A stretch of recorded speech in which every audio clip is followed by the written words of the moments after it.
Hello and welcome to Nerdarchy. For nerds by nerds. I'm Nerdist Dave, and today I'm joined by Jordan Lee. How are you doing today? Hi, I am doing well. Thanks for having me. Or I guess most more commonly known as DnD Jordan on the interwebs. I'm known by many things, I think. If you could be so kind of introduce yourself and tell people a little bit about you. Sure. So hi everybody. I'm D&D Jordan Lee. I'm a Twitch variety and charity streamer and a TTRPG performer. I'm working on becoming a little bit more of a creator. I can be found on Monday nights on Mini Training for Scribes and Scrolls, the Candlekeep Mysteries, which is a loose take on the Candlekeep Mysteries book that came out last year. I also do a number of charity one shots. Like this Saturday, I will be over on TTRP Gifts channel for a charity one shot run by Lauren, doing the Phoenix Five, which will be really fun. I also do, I'm the creator and kind of organizer for Games for Change, which is a charity weekend where we do TTRPGs and video games to kind of help out different charity organizations. So last year we did Color of Change and we raised about $14,000, which is pretty awesome. And this year we're going to be focusing on that. And I'm going to take this ambassador because I like to be busy. So I really want to kind of just try every little bit to try and make this world a little bit of a better space. So yeah, I Oh, do a lot. congratulations on the charity success, and thank you because people need we need it, especially in these times Thank for you. sure. As always, folks, down in the description you can find links to follow D&D Jordan across the interwebs, and also I feel obligated to say we have a Kickstarter going on right now. There will also be a link for that down there, and it is funded. So, how do you have time to do anything else? You seem very, very busy. Well, when you have really great friends like Hi Ashen Works, I see you in there, Duval, Gom and Katie, that remind you to take breaks.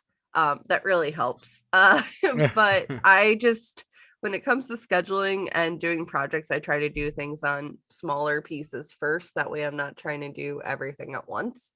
So that actually leaves up a lot of free time for me to do other things and focus on those other projects because yeah, I like to jump around. I do a lot of projects, but when you're passionate about something, I think you can kind of find, and it's going to probably sound cheesy, almost like an inner strength to be able to do that thing. Yeah, So since I really enjoy doing it, I'm going to take that extra time to do it. So that that makes a lot of sense. It doesn't give you more hours in the day, but it no. does make sense. Definitely not. Once I figure out how to make the whole hours in the day thing, I Yeah. will I will let everybody know because I hear it from a lot of my creator friends that they wish they had more time in the day to get stuff done. So once I've bottled that success, I will share it with everybody. I had this rumor that you put Tiamat in a mech. Me? No. I didn't. Oh, maybe it was someone else. I could have sworn Ted said it was a stream that he watched of yours, but maybe not. I have not put Tiamat in a tech, but that could have happened in one of my the charity stream one shots that has happened. It was definitely a charity game, yeah. Okay.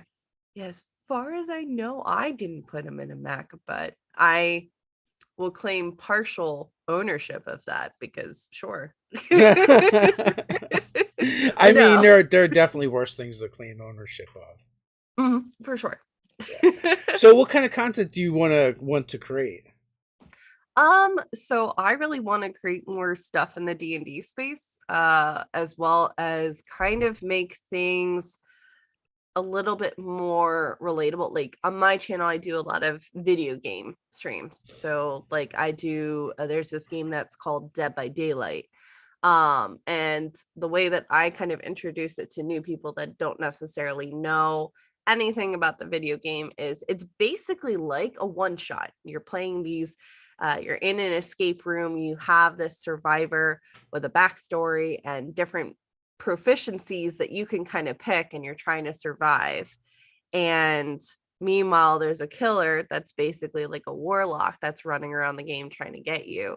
Um, so trying to find ways to make games a little bit more interlinked, because there's a lot of similarities with D&D and Dead by Daylight, or just making things a little bit more accessible, I really enjoy. As well as later this year, I'm actually going to be putting out a casting call, because I'm going to be I've written it's been my home game for the last 5 years, but it's finally like the world is completely ironed out. So I'll be putting out a casting call where I'll be having a live stream game, and everything's been homebrewed. I like creating monsters and spells and different patrons as well. So it's just very interesting to me. Hi Duval, I see you. But it's just very interesting to me to kind of create that and kind of see things from a different kind of viewpoint. Like, is a long-winded answer, but I hope you get the point. I just want to create. I like to create things. So do you want to do like more adventures or more like supplement type stuff? A little bit of both, honestly. Yeah. I really enjoy doing both. I just did for my Twitch anniversary. I did this one shot that I'm hoping to get published later this year after the move, where it is surviving the naughty list, where these you can play it either as a like a D&D 5e supplement, or if you wanted to dub it down a little bit for your Christmas or holiday party, you could use it as a D6 system. And basically your character is on the naughty list, needs to get their name off of the naughty list. Well, Santa and his workshop doesn't really look as nice and pretty when you're on the naughty list. So I really enjoy making that, but I also love making bigger content as well, which is why I'm really looking forward to this TTRPG later this year. So I think you have plenty of time for that one. That definitely seems yeah, like it should be like a November, December drop. that's what I'm thinking, but I definitely Sure. want to start streaming it and getting that, and kind of, because I think the beauty of having these games, especially whether they be live streamed or not, is you're getting that feedback of if this is good or not, or what can be tweaked right away, versus someone Yeah. reading it and kind of coming up with that circumstance. They are kind of being run through it, and then you can get that immediate feedback to tweak or take something out or put something in its place. So yeah, there's a lot planned for 2022. And where do you plan on putting this stuff? So it's gonna be a mix of YouTube as well as my Twitch channel as well. Well, I meant the So actual like stuff you design and oh, create. design and create. Right now I'm looking at DM's Guild or Drive Through RPG. I'm bouncing between those two for right now. Yeah, it's tough. I mean, the DM's Guild has the D&D audience, but Mhm. also it can't live anywhere else then, Right. which is a Yeah. hassle. So, Yeah. I'm looking at my different options, just because I'm not sure where for a proper home, and who would be interested in it either. So those are the spaces I'm looking at currently, but I'm kind of open to elsewhere as well. so from what you've already said, I gather you prefer homebrew. Yeah. I love the modules. I Yeah, think the modules are really great as a startup point for those that are maybe a little bit weary when it comes to DMing and not really knowing. Like, it's a great way to get somebody into the story. But like, one thing that I've been finding, whether it be Candlekeep or Icewind Dale, is that like in our Monday night game, it's a very loose retelling of the Candlekeep mysteries in the module. We're completely off book right now, and we're having an absolute blast, but Jake will find moments to bring us back to the like actual main yeah. story.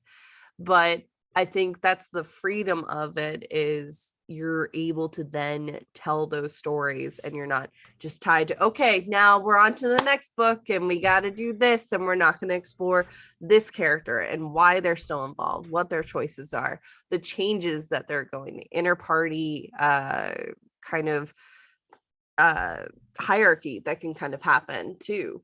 None of that is able to be really explored with the modules, because the module is keeping that main story thread in mind. When it's, yes, that's important, but the characters in the story are the ones that actually are going to be impacting that on a much higher level. Yeah, the Jake runs a lot of those adventures, and just by Mm-hmm. the sheer number that he runs, I take it they tend to be a lot more just flavored from those modules more so. Plus, I know a lot of the players, and I think Ted's like, yeah, I think we spent like 1 or 2 sessions in like one room and didn't get anywhere. Well, Jake is very creative and very in depth. I'm constantly in awe with his DMing style, and just what he brings to the game and what he can do just with that module. Like seeing what he's been able to do with Candlekeep, with Candlekeep has been really, really amazing. I have the book, and as soon as I found out I was in the game, I put it away because I was like, I don't want any spoilers. Not Yeah, that I think we're gonna get to any of this stuff right away, but yeah. I don't want anything to be spoiled. So I'm impressed with Jake and how he's able to go through like so many of those adventures. yeah, my brain would kind of go into overload. I think I used to be able to do that as a kid, like reading multiple books at once. Yeah, But now I don't have the attention span for that. So it's that would be a lot. And to run that and be able to improv and keep everybody's stories in line from like the Monday night game, and then you have Dawnbringers on Thursday, keeping all of that with Into the Witchlight. I would be in DM overload. how many TTRPGs are you involved in now? Right now, I am in one streamed game. We're working on a second. Goblin Katie currently has up on her Goblin Katie Games Ko-Fi a stretch goal to try and get a game with myself, Persephoroth, Robo Goblin, and a number of other amazing individuals into a series that would be on Tuesday nights. And then I run an off stream game. And then I'm always in a bunch of charity one shots because I love charity games. So it honestly can range and it depends on the week. I can be anywhere from one to about like three or four. Yeah, it's a decent amount of gaming. Hmm. For sure. Do you prefer playing or being the GM? Honestly, both. Like I'm that person, like if there's not a DM, I will totally step up to the plate to do it. Um, just because I think it's a lot of fun and kind of helping to kind of bring everybody's stories together. Obviously doing that for a charity stream versus like something a little bit more long-winded is very different. But yeah, I just find that DMing has helped me as a player with just getting more invested in the game and describing my actions, bouncing off, especially with Jake or when I'm playing with Duval or Ashen, bouncing off with ideas of like what's going on, what could potentially be happening. It's a really cool collaborative piece. So yeah, I'm like, okay, I'll DM, or hey, you need a player, sure. Kind of either way. What is your favorite system to run? Mm, I'm partial, obviously, to D&D 5e, just because that's really the system that I came into TTRPGs with. But I also have really enjoyed Honey Heist. Um, and I did this recently for one of our charity games. I kind of took a take on it from the Sea of Thieves game. So it was a honey heist, but they were pirates. And trying to get uh Black Bear's honeypot from an island, which was a whole thing and very chaotic, but it was a ton of fun to do. um I also enjoy Vampire the Masquerade. I haven't run that just because I'm still learning the rules of that myself, but it's something I'm very interested in. I think Dimples on Rolling D's 20s does an amazing job of doing Vampire and has made it a lot easier to kind of comprehend too, just because there's a lot. But I'm very, very open when it comes to systems and trying things. I've been known to run systems without knowing the rules. Like, I just focus on the parts I do know. yeah, I mean, that's kind of my take with 5e. Yes, I know the rules are there, but I usually operate with the rule of cool, and if it makes sense, let's do it. If it's extremely OP, I'm gonna say no, but like if it makes sense to the story, if it makes sense to the character and it's not too much, what can I do? Let's make it happen and see. I'm very much a yes and kind of DM most of the time. Yeah, I agree. I usually, when someone wants to try something and there's no rules for it, I just prefer to, make a roll and then we'll take it from there. Well, I think it's the DM's famous line of "You can certainly try." Like, Yeah, yeah. we can see where this goes. So Luke wants to know, how do you run a mystery campaign without giving too big clues? Then on the opposite, not too little amount of clues, too small, not enough information, and the clues. How do you balance it? So basically, how do you balance clues in a mystery game? Got it. So what I've been doing with my homebrew campaign, and it's taken them 5 years to kind of connect the dots just because we play pretty infrequently. We play every 6 weeks just because of everybody's schedule. Um, That is a so weird schedule for sure. Every 6 weeks. yeah, well, somebody's a traveling nurse. Yeah, Lots of people have kids, so it kind of makes the game a little bit kids more ruin complicated. everything. No, but it makes the game a little bit more complicated. But they've been starting to kind of connect the clues that I've been dropping um, over the last little bits. I think, honestly, one, getting feedback from your players. I have them do the recaps because that lets me know what they're grasping onto in terms of information, what I might need to push a little bit more, what I can back off on because they totally get it. I think doing things like giving clues, don't just do it in a massive like lore drop where an NPC is now telling them absolutely everything. I think I speak for many a DM when I say that when that is sometimes done, you start to see the glassy eyes and then things are not necessarily connecting anymore at that point. Finding unique ways to present that information. Maybe it's a scrap of paper that's found in a tavern, like in between a book that was in a corner. Like maybe the tavern has a little reading corner. Maybe there's a little scrap of paper that's been torn out and is being used as a bookmark in a book. Maybe there is, a footprint if you're tracking down somebody. Finding unique and interesting ways to kind of drop those hints without it being too much, and then getting that feedback from your players on if they're connecting it and if they're not. That is going to kind of honestly help you build how you're going to approach this, because there's no really right or wrong way when it comes to that, and each DM has their own unique style. So that's how I would do it. You might do it a different way, but that's how I would kind of do it, where it's not everything all at once. Do the slow burn, because believe me, when you're sitting back and you're watching all of a sudden the light bulbs are popping off in their heads, there is no better feeling where it's like, finally, they got it and are pushing forward, and they are now feeling that you are not kind of railroading them into it. You can certainly be a guide, but I think there's definitely a difference between kind of giving them a sandbox with some, edges to keep in, and just railroading them and you're pulling them through and having to feed them everything. Being a GM and kind of like trying to navigate with your players through this stuff is so hard because they're infinitely smarter than you think and dumber than you think all at the same time, right? Like, you think something is obvious, they'll never get it. You think something is very obtuse and hard to figure out, and like someone gets it in like 3 seconds, and you never know which one of those things it's going to be.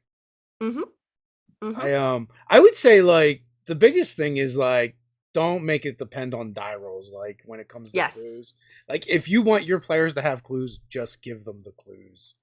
Yeah. And then maybe you give them a die roll to interpret those clues for more information, but at least they have the clue, and even if they get a bad die roll, they can then like try and learn more about whatever the thing is. It's basically the breadcrumbs. You're leaving the Yeah. breadcrumbs for them to follow, and you don't want to leave the entire cookie there at the scene, because then they're not going to be looking for anything else. You want to kind of leave them with something satisfying, but also leave a trail that will then push them or allow them to kind of figure out what route they want to take and how they get there. And then the key is to not put that trail of breadcrumbs behind a barrier. Yes, Yeah. 100% agreed. No cookie jar. You just need nice little spacing and you should be fine. That's definitely a hard one lesson. Like it doesn't matter like how easy you make the check. Inevitably, someone will fail with a crit fail or something. And then it doesn't matter. And at that point too, it's also like, if it's so easy, why do you even have to make the roll? Right. Yeah. If you have players that are then asking like, well, what's the point of rolling? Then that's something different. Like one of my players, they're at a library. And it's an ancient library, and they were able to ask the library questions, and the book will appear that is relevant. And then there's a restricted section of the library that will open if they roll high enough. I have a spirit check that they do. So if they have a high enough spirit, which is like a mix of their willpower with sometimes it's constitution or inner strength, or sometimes it's dex, that they roll, then the restricted section of that library will open and more of an answer will pop up. It's not the entire thing, but it's something else to kind of feed them and then leave them to another trail, and it's up to them whether they decide to pursue that or not. Robert says, I've been doing levels on clues. The better the roll, the more clues they get, but at least they get a minimum. I actually do a lot of like, there's just the skill checks that way, where it's to me it's more of like a range, and if there's like overlapping skills, then they can get like even more information, or it lowers the kind of like the DC. Sure, definitely. I think a lot of DMs do that similar kind of style, where they rely on those roles to kind of give a basis for like how interested or invested, or how well somebody is able to investigate some information or person or otherwise. So I do think roles come into play, but I don't think it necessarily should be the deciding factor completely, because someone's going to roll a natural 1 or a 2 or a 3 and then they're frustrated, and then you're frustrated because they don't really have anything else to go on when it comes to that. D&D has always been a very pass-fail system. And and then when you start experiencing other games like Powered by Apocalypse, where it's like, there's this fail, there's this pass, but then there's this middle ground where you kind of succeed but with consequences. I really like pulling that into my other games. Sure. What do you have coming up in the near future? I know you said you're in the middle of stuff that's kind of put things on hold.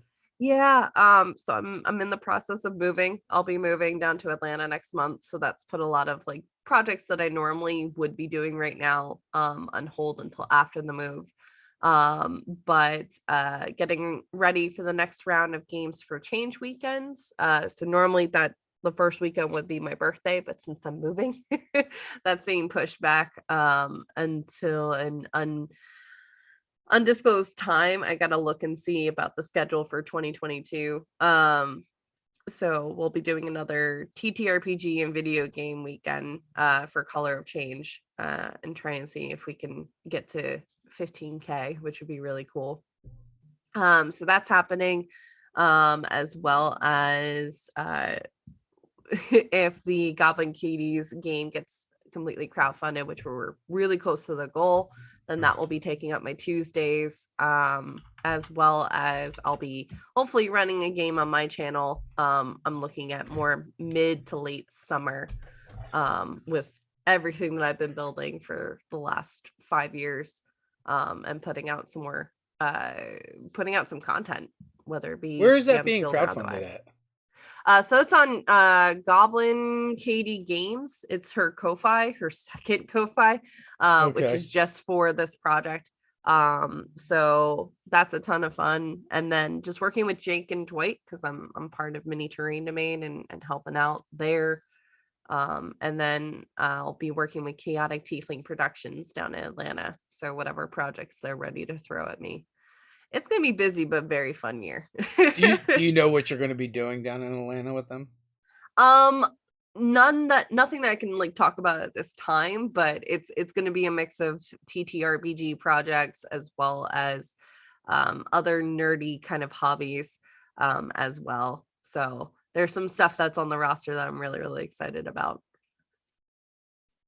Is that is that all like in person stuff that gets recorded or filmed or streamed, or is it a combination? It's a combination. So we're going to be doing a mix of actually filming things, streaming things on Twitch, streaming things on YouTube, and then I believe working with possibly some other sources to actually like air commercials and stuff like that too. We're looking at a bunch of different media. So Babs, Real Babs the Bat on Twitter is the owner of the company and has been working on getting everything together, but I'm just very excited. Sounds exciting. Um, so what what is your favorite non D&D game to play in right now? um I have to say Vampire the Masquerade. I really enjoyed playing that. I'm a very bubbly person, so I think Yeah, it really surprises people when I'm like, no, let's go to the dark side kind of thing. I or just think play a bubbly vampire. I mean, why not? I kind of have. I got to play on McStabber Studios for about 6 months, a character named Cecilia who was an absolute blast to play. And I got to play her again recently for a one shot run by Dimples and Dice for one of the charity streams. And I just really enjoyed the system. I like the grittiness of it. Um, I missed playing it. So I'm hoping to play some more Vampire in the year. Yeah, I also threw out Honey Heist because listen, that is chaos and so much fun to do. Um, plus like for me, I really get invested in like music and stuff like that. So looking up like jazz numbers from like 1920s, 1930s to kind of go with that whole like yeah, vibe was so much fun to kind of help set the scene. Um, so I would say really those two systems just because I've had the most exposure. I'm really hoping in the new year to get into like a mask game or to try some of the other systems that are out there. I've yet to play Call of Cthulhu. That is still on my like want to play. It's the finding time and finding people that's for sure the issue. um I've been able to play Star Wars. Neo Fat ran one shot for me last year and that was fun. I know nothing about Star Wars, so that was that was a lot to take in, but it was a lot of fun.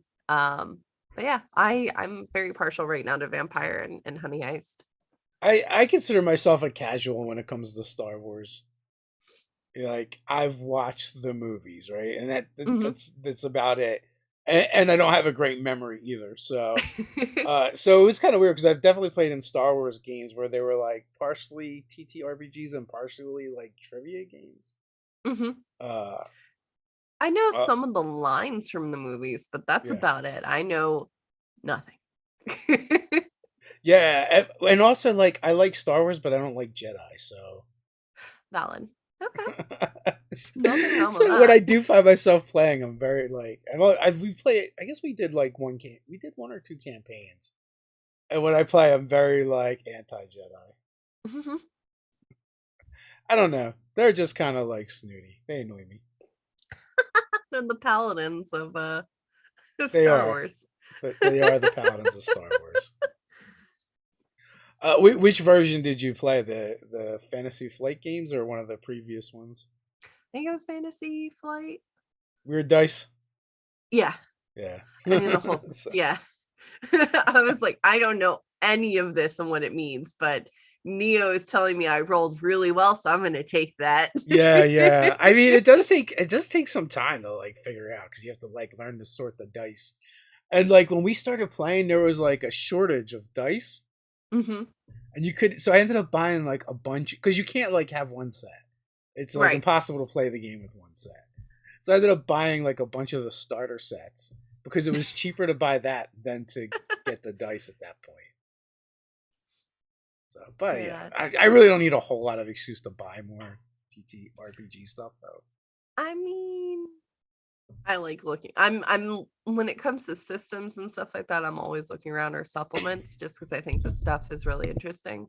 Like Paladin, what he has been able to do with Sina Una, like that whole book has been absolutely amazing. As well as just a lovely insight into another culture.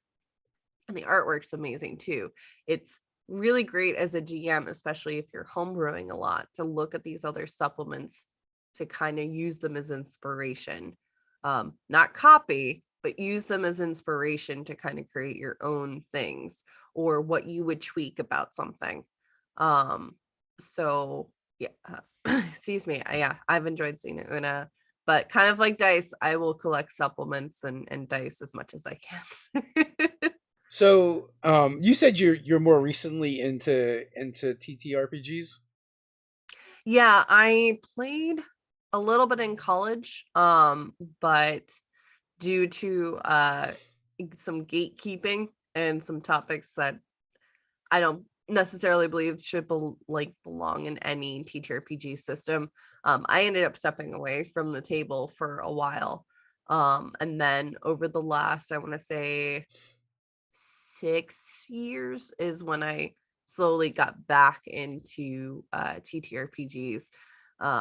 First with like doing a podcast, then joining a TTRPG community and helping out with their charity stream stuff, then becoming an admin, then leaving that community and working with Duval and a number of my amazing friends on other TTRPG systems and creating that. So and just getting more and more in, and now I'm all in.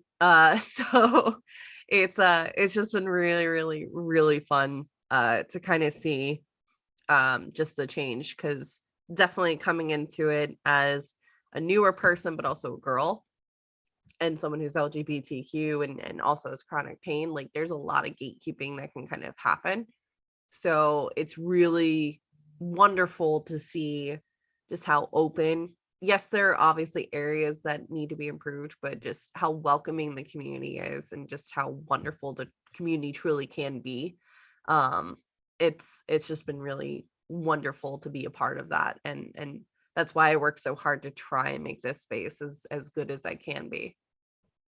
So, podcast, is that what brought you back? Is that how that was the kind of the gateway?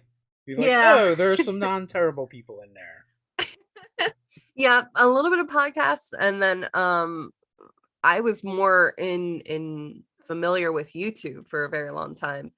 Twitch came late in the game, but obviously Critical Role, as well as at that point I was watching this channel and Mini Terrain Domain actually at the time. I was like, oh, I kind of want to watch these live, so I started watching on Twitch, and I was then recruited later on by a podcasting group that doesn't exist anymore, but started working with them on revamping some things, and then yeah, just jumping in and wanting to learn as much as I can.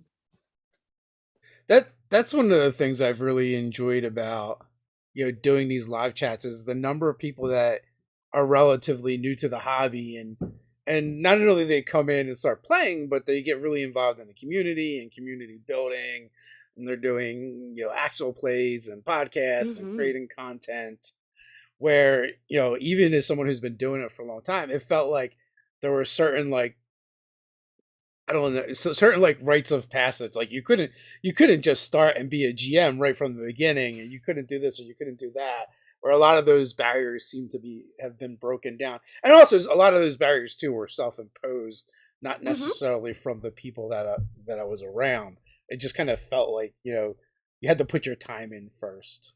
Sure. I think TTRPGs specifically, obviously D&D, are kind of facing a renaissance where everything is, those barriers are being broken down. I think also the emergence and popularity of charity streaming, more and more people are wanting to give DMing a try. And my biggest recommendation, honestly, is to do a charity stream. As a DM, you can have the whole one-shot plan, but if you have donations coming in that are impacting the game, Yeah. you're gonna, as a DM, that's gonna be your true test, as well as kind of a training ground for having to adjust and maneuver quickly. All of a sudden you can literally have Tiamat, as you mentioned, in a mech, or or a giant Duval in a game. You just don't know. It can happen. What And is then the most chaotic thing that's happened during a charity stream? oh god.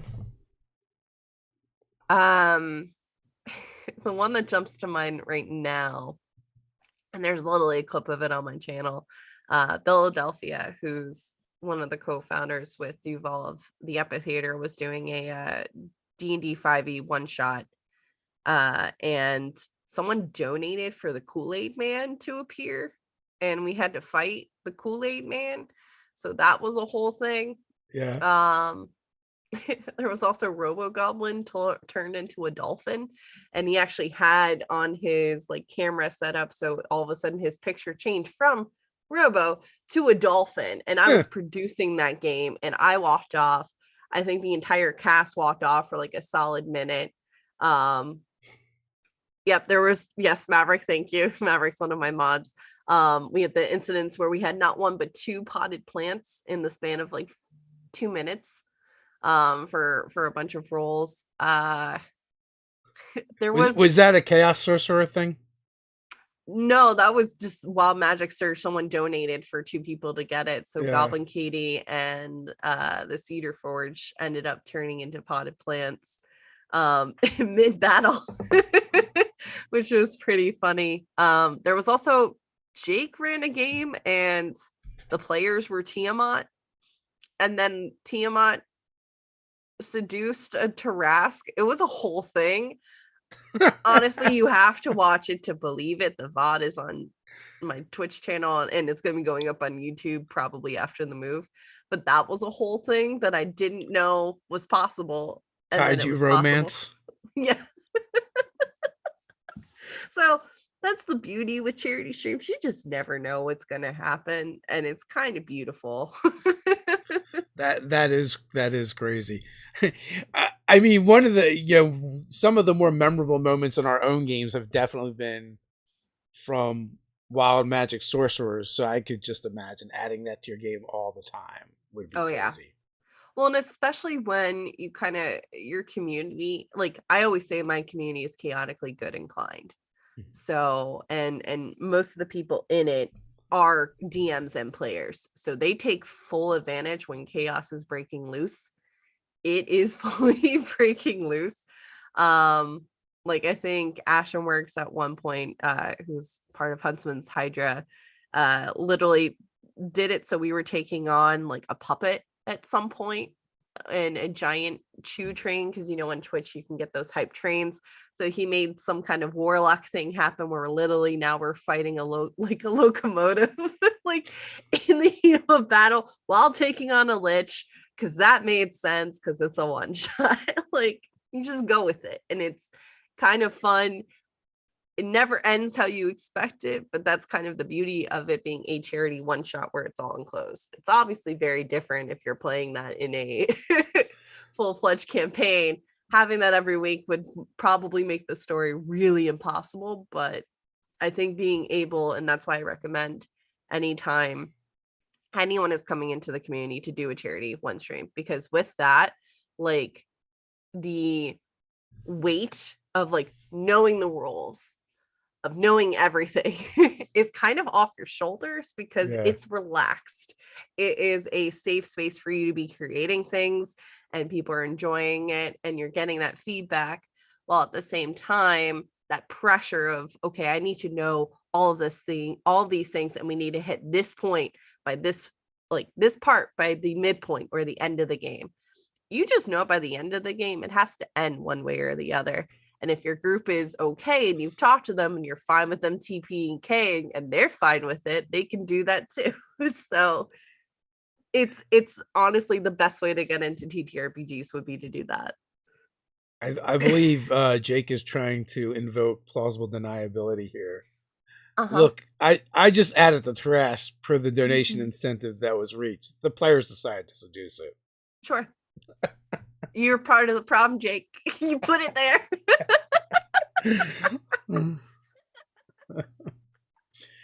So, how active were you in the convention scene in the before times? In the before times, pretty active. PAX Unplugged is basically in my backyard, so I've attended that probably before this Panini press about 4 or 5 times, and then this last year went with Duval and Goblin Katie and Ashen and a bunch of amazing people. And that one I was way more active in because we actually had a panel. We had a panel at PAX where we were Yelp reviewers in character. And we went around, I think it was either Baldur's Gate or the Sword Coast in general. And we had to give feedback about a couple of spots that we went to. And I don't think that's a panel. I think that's a show. It honestly was kind of a mix of both because it was cool. So Gluttonous Geek came up with it, and actually you could scan like there was a barcode on each of the slides at the panel, and you could get like a full menu of what was being served there and what the place was like. But it was kind of a panel because each of us were kind of offering up that feedback. I was playing my very lovable druid named Kasara, and she was modeled after Luna Lovegood, so she's very smart, but she's a little bit of an airhead most of the time. So I remember there was this one moment where we had gone to a really fancy place, and then all of a sudden we got billed like 20,000 gold, and that's because Kisara let loose all of the oysters that were there, and then Duval's character had to break the news that they were dead. So she didn't know that. And she thought the cheese that was on the plate as well was like a little sheet for the oyster to like sleep in. She had no idea. So that was heartbreaking for her. We did spells on the panel where I did silence on Goblin Katie a couple of times when we were describing what goes into a certain drink. We'd go silence because it's a secret. It was just a lot of fun, and then just watching we got to see Rivals of Waterdeep live and go to a bunch of other fantastic panels, so I was a lot more active this time around. Like, I always forget to do con stuff when I go to cons, and it's not until someone's like, oh, I went to this panel, I'm like, oh, I should have went to that. I think I would have liked that. See, I don't think there's anything wrong with that. I also got to run a game at the con as well, so that was pretty fun to kind of, try something new with a new group of people, and for it to be a live game too, because that was probably my first live game in about 2 years since this Panini that we've been in. But for me, I like to go to cons because I like to go to the panels, and then I will literally shape my schedule around those as well as what my friends are doing. So yeah, there was a lot happening. I think I was saying to both Duval and Goblin and a number of people that like it felt long, but it felt extremely short because you're trying to cram so much into 3 or 4 days. It goes by so fast. And then you're exhausted. But what's the next show you're gonna hit? Right now, there is a con that Chaotic Tiefling may be working in May. That's going to be down in Atlanta. I'm looking into Gen Con. I'm definitely doing PAX Unplugged again, just because that's one of my favorites. And I'm kind of looking around to see what others I'm going to hit. Honestly, it just depends on the year as well as how everything goes with the move. Yes, I am saying panini, just because I see the question popping up. Yeah. So a number of us streamers are basically, because we don't really want to say pandemic, Twitch will actually like look into, because it's a sensitive topic for a lot of folks. So a number of us, Critical Bard, Joshua Simons, Goblin Katie, we don't say pandemic, so we'll say like panini press or a panini or a panera, and like coming up with different words. Yeah, A TikTok's like that panapalooza. too, where they have to change the language as well. Mm-hmm. I don't Yes, think we've been hit with anything here. I mean, we mentioned it and talked about it a little bit, but yeah. Well, it kind of goes with trying to, keep a positive community. So trying to kind of make it a little bit later, even though it's a yeah, very dark subject, kind of makes it a little easier to talk about. Yes, Duva, I believe it's MomoCon. So it just makes it a little bit easier. And for me, it's become so much of a habit just because my community is a haven. I call it the Haven Wolf Pack. So we very much are trying to create a safe space for everybody to hang out in, and be able to talk about more difficult topics at points, but in a safe environment. But also it's chaotic and just fun in nature. yeah. I don't know what cons I'm gonna hit this year. Like, the last two Gen Cons, I said I wasn't going and ended up there. So I've never been. I was supposed to go last year, but yeah, obviously with everything that's been going on, that kind of became a little too, because I'm immune compromised, so it became a little bit more complicated. I was supposed to go to Gamehole Con, but ended up not being able to go to that one either. I'm hoping in the new year to hit up both of those. So, but I've heard Gen Con is massive. it is. It is. So, Yeah, I'm even the last one I wasn't going. I even like Gal and Katie hit it because we have a Saturday morning game. She's like, "Is anybody going?" And even then, I was like, "No." Everyone's like, "No." And then like I don't know, I just got a wild hair or bug, and I was just like, I need to go out into the world and do something, and just on a whim decided to go. mm-hmm, for So me sure. and the wife drove out there.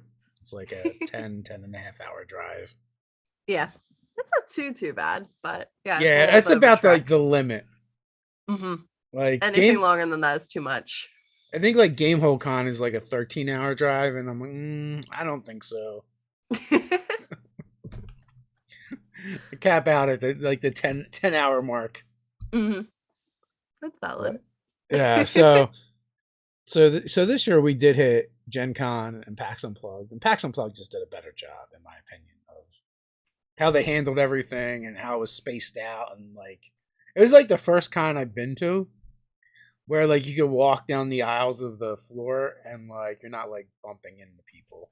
Yeah, I felt a million times safer there than I do going to the grocery store.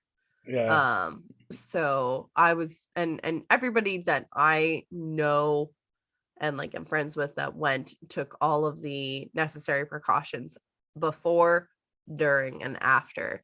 Because hey, we're still stuck in it. So, but I think it was much needed.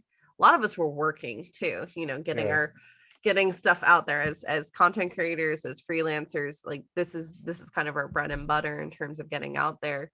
But also for mental health, a lot of us just needed that kind of space to do that. And I think those are perfectly valid reasons to do something like going to a PAX Unplugged or otherwise. Like, and it was safe. Literally, like everybody I know that went we were always wearing a mask. We were socially distanced. Only time we didn't wear a mask was in like when we were grabbing food. And that was in a very specific area of the con or when we were out and about. Most of the time we were being extremely safe. So, like I said, I felt way safer there than I do going to the grocery store, and seeing people not wearing masks or social distancing. So they did a really great job. I was very impressed. how is the gaming scene down in Delaware? It's pretty non-existent. We go to Most Philadelphia. we go to Philadelphia, or sometimes, I mean, New York is a stone's throw. Like, that's the good and the bad thing about Delaware, is like literally if you want to go somewhere, it's very easy to do it. Like DC is literally a quick train right away. New York City is a train right away. Philly Yeah. is right there. So there's not really a presence here, but definitely like I go up to Philly a lot, or DC or New York if I want to play some games, or since I have some friends in Boston, try to get up there to play with them. But like our home group has the majority of us live within the area, so most of them are based in Pennsylvania, but like I'll travel up there and then DM for a bit. So it's the good thing about it. But yeah, Delaware doesn't really have much of a gaming scene that I'm aware of. I know that Dimples, who's part of Rolling D's 20s, is working really hard to make Philly more of a spot when it comes to gaming. So he and his partner, they do live games at their game store. And then he also does a number of shows on Rolling D's 20s and then on his own Twitch channel. But he's making Philly a little bit more of it's more of Vampire the Masquerade, but I mean, that's still obviously part of the gaming scene. So yeah, he's working on it. There's a lot of gaming stores in the Philly area. Seventh Dimension and Red Caps Corner are two of them I can think of off the top of my head. Sure. Have you been to Marrakech? I've not. It's on my list to stop, like, to go see before I leave. I'm gonna be doing like a little trip around to my friends in Philly before I head out. Highly recommend. Okay, I'll check that out. We've been there a couple times, and and I've talked about it on here before. Do you know what it is? Mm-mm. So it's like a Moroccan restaurant. Okay. And it's like, bring cash. It's $25 a person, and they bring out like 7 courses. There's no menu. You just get what they make. But it's really good. Listen, we love food, so our our group is usually gaming and munching on food while we're doing it. So I remember PAX Unplugged a couple years ago. We literally we started at the convention center, and then we ended up at a bowling alley and had food, and we're playing D&D and eating food in a bowling alley because that's what worked for us in our group. As you do. As you do. So now I'm thinking, it's like, how can you implement the dread rules with bowling? That's always interesting. I mean, you guys had the perfect opportunity. You're already in the bowling alley. Instead of rolling dice, you just throw the ball. Yeah. And I mean, whether you have the buffers or not. Whether you have those or not. Yeah, honestly, we were playing D&D, and then when it wasn't our turn, because it was a large group, the DM was DMing for like 12 people.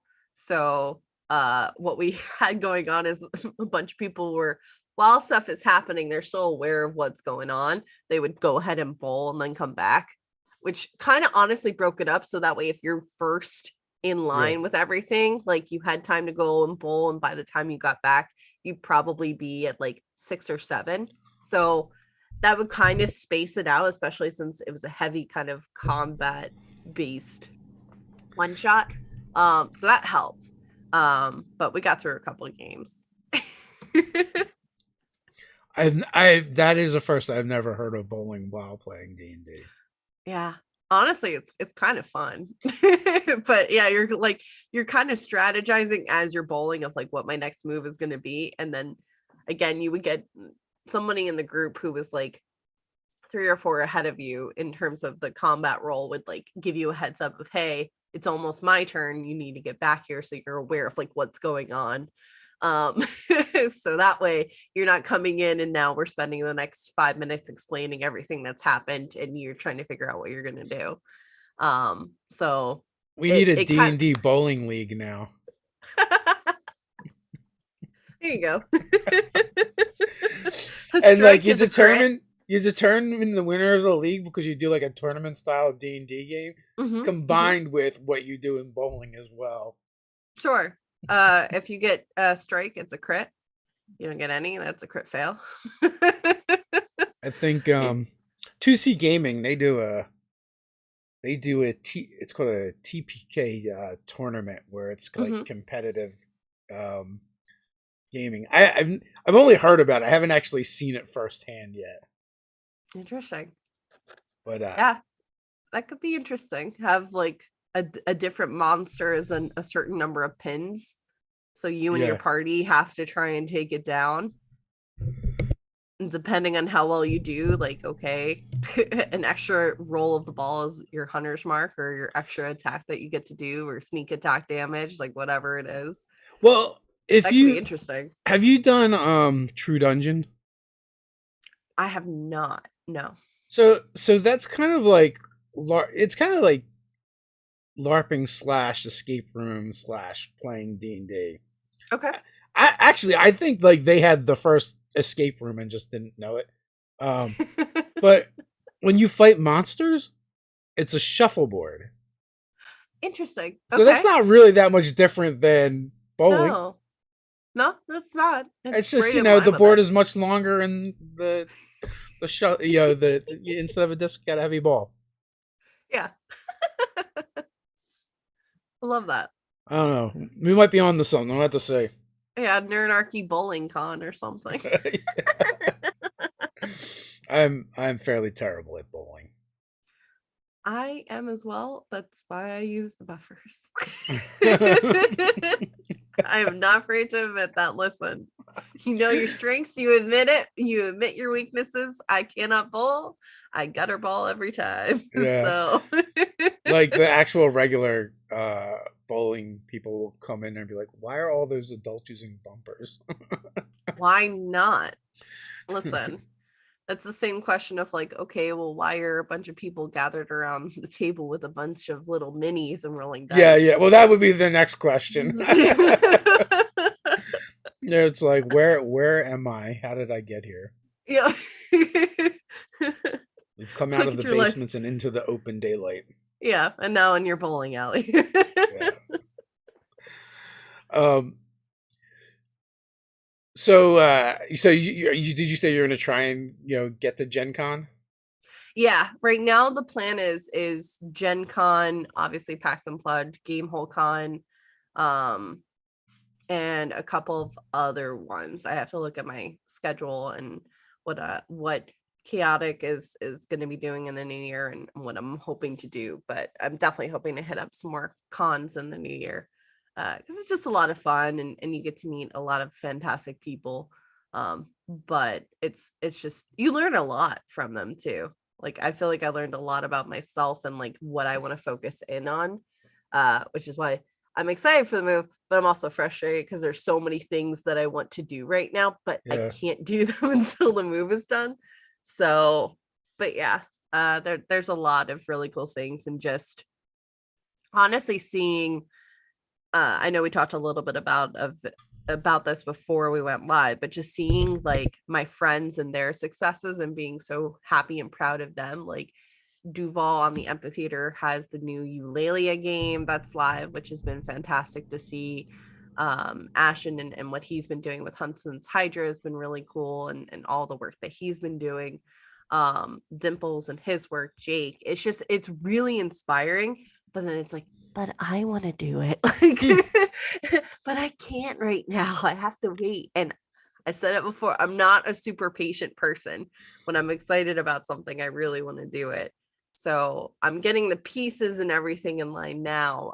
So that way when I can do it, I'll be able to. But yeah, it's just they're great experiences and you get to learn and meet a lot of very interesting people that are doing a lot of good in the community.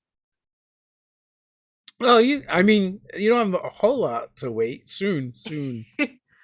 Yeah, I know, but I know it's literally like a month, but it could be for me. It's like Feels a whole like other year. forever. Yeah. Yeah, Just double down on one shots between now and then. pretty much. So, is this going to be a full-time gig for you?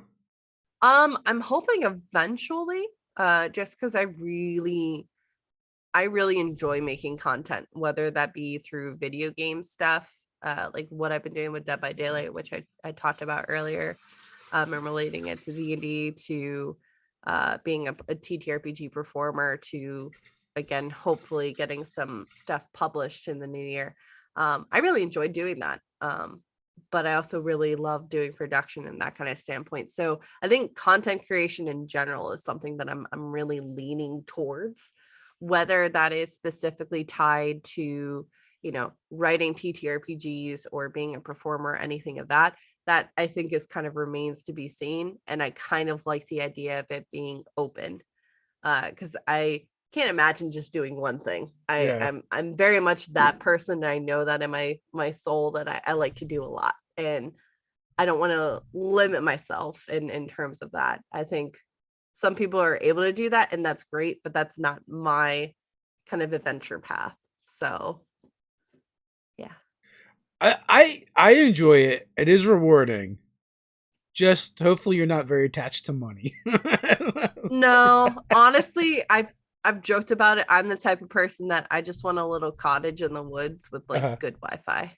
That's Hmm. that's literally all I need in my life right now, and I'll Well, be fine. what more could you possibly need?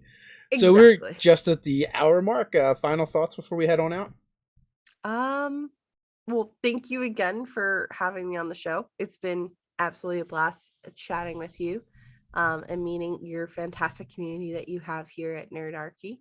And hey, come check me out in a lot of the projects that I do. I'll be over a mini terrain domain later tonight, for Scribes and Scrolls. You will not want to miss it because we're stuck in the Shadowfell right now. And hi, I think we're level 4. We're fine. So that's happening. And then on Saturday, I'll be over on TTRP GIF's channel, for a charity one shot that's me run by Obo Lauren, or Lauren Urban. As a bunch of us are going to be Phoenix clerics, or the Phoenix Five, and going through a one shot, and it's going to be absolutely amazing. And then I stream on my own channel. So I do that on Thursdays, Fridays, Saturdays, and Sundays. A lot of playing Dead by Daylight. But on Sunday mornings, Goblin, Katie, and I do a show called Brunchapalooza, and we're playing New World, with mimosas and some wine and usually some coffee. We die a lot in the game, but it's really funny. So if you just want some chill vibes and a little bit of chaos on your Sunday morning as you start your week, come on by. That sounds like a gross mix of beverages to me. Well, we're not having them all at once. Usually, like, I'm having coffee and then switching between that and like a mimosa. Yeah. So Okay, that's better. yeah, it's not all together. No. So, as always, folks, the links are down in the description. Also, you can check out our Mage 4 Kickstarter that's going on right now. Thanks for coming on, and until next time, stay nerdy. Bye.